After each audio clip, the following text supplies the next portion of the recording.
suggest one reason why interpretations 1 and 2 give different views about the success of industrialisation under Stalin. You may use sources B and C to help explain your answer. 4 marks. Here's the mark scheme for this question, which you can find out about in more detail in our overview video. But we do know that all 4 marks here are awarded for AO4, which is your analysis of interpretations and their differences. So in the previous question, we decided what that difference was, but now we need to try and account for it or explain why there is a difference in the first place. Now, in order to score in the top band, you need to show that your explanation is analytical and developed.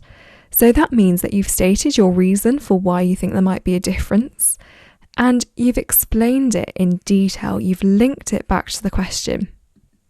You might even bring in a little bit of detail from your own knowledge. You don't have to, but if it supports what you're saying, that's quite a good way of explaining your answer.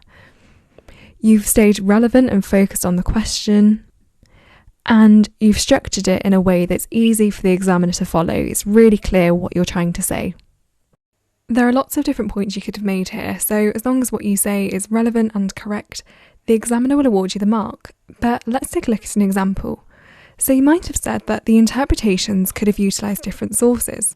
Interpretation 1, for example, might have used source B, because that depicted the Stakhanovite movement as a progressive and positive step forward for the USSR.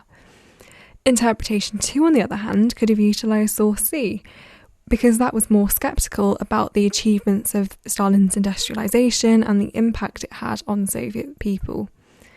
So if there's anything here you could have added to your own answer.